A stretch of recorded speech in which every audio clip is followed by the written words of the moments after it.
कांदा काढणी पश्चात होणाऱ्या नुकसानाचं मूल्यांकन. कांदा पिकाचं उत्पादन महाराष्ट्रात मोठ्या प्रमाणात घेतलं जातं, परंतु कांदा पिकाच्या नुकसानीचा विचार करता जवळजवळ 40 ते 60% नुकसान काढणी पश्चात होतं.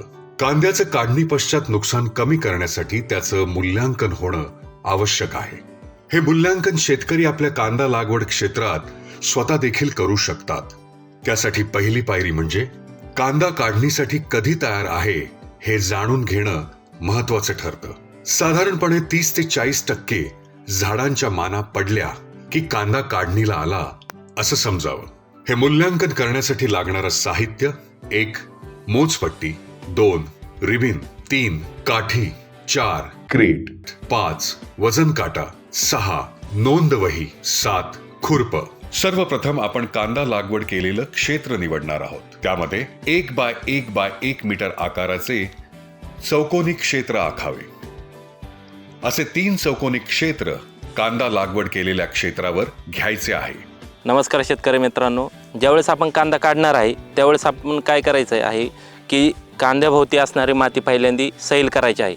ज्यावेळेस आपण माती सैल करू त्यावेळेस कांद्याला होणारी जी इजा आहे ती कमी होणार आहे. ज्यावेळेस आपण माती सैल करणार आहे ती कुदळी किंवा खुरप्याच्या सहाय्याने माती सैल करायची आहे आणि हळूहळू कांदा बाहेर काढायचा आहे.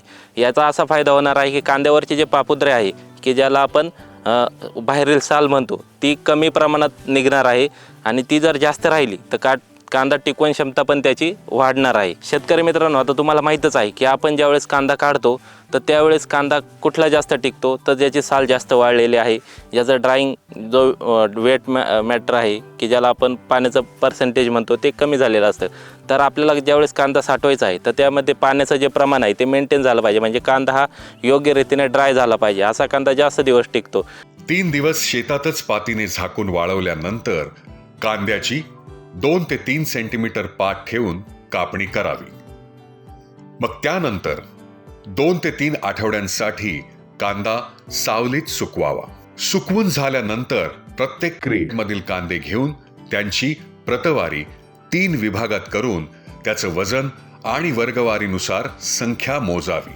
प्रत्येक चौकोनी क्षेत्रातील कांदे हे 3 वेगवेगळ्या क्रेटमध्ये गोळा करावे. पहिली प्रतवारी ही बाजारभाव मिळण्यायोग्य, दुसरी खाण्यायोग्य पण बाजारभाव मिळण्यास अयोग्य, तिसरी खाण्यास अयोग्य अशी करावी.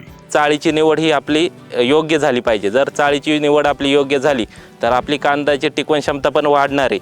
10 ते 12 फूट उंचीवरती पाहिजे आणि जी हवा आहे ती हवा खेळती राहिली पाहिजे. त्यामुळं आपली जी बुरशी आहे किंवा जो सडण्याचं प्रमाण आहे कांद्यांमध्ये ते कमी होईल. तसेच आपलं जे आर्द्रताचं प्रमाण आहे ते जर कमी राहिलं चाळीमध्ये तर आपली ॲटोमॅटिक जी गुणवत्ता आहे ती पण सुधारली जाईल. कलरसुद्धा कमी खराब होईल, म्हणजे सडण्याचं प्रमाण जे आहे ते कमी होईल आणि गुणवत्ता वाढून आपलं उत्पन्न पण चांगलं वाढेल. नंतर विक्री योग्य कांदे कांदा चाळीत ठेवण्याआधी 3 ठिकाणांवरून हे 3 वेगवेगळ्या क्रेटमध्ये गोळा करावेत व त्याची प्रतवारी करायची आहे. ही प्रतवारी कांद्यांच्या आकारानुसार व रंगांनुसार करायची आहे. त्यामध्ये 80 मिलीमीटर पेक्षा जास्त, 50 ते 80 मिलीमीटर, 50 मिलीमीटर पेक्षा कमी आणि 30 मिलीमीटर पेक्षा कमी व जोड कांदे. कांद्याचे वजन व संख्या मोजायची आहे. कांदा साठवण केल्यानंतर 4-5 महिन्यांनंतर जेव्हा आपण कांदा विक्रीस काढणार आहे त्यावेळेस पुन्हा करायची आहे. उदाहरणार्थ, आपण घेतलेल्या 5 किलो वजनामध्ये साठवणुकीवेळी grade A 2.09 kilo, grade B 1.095 kilo, grade C 1.478 kilo, grade D 0.334, तसंच कांदे विक्रीवेळी grade A 2.64 kilo, grade B 1.074 kilo, grade C 0.713 kilo, grade D 0.573, म्हणजेच एकूण नुकसान 36.80% आहे.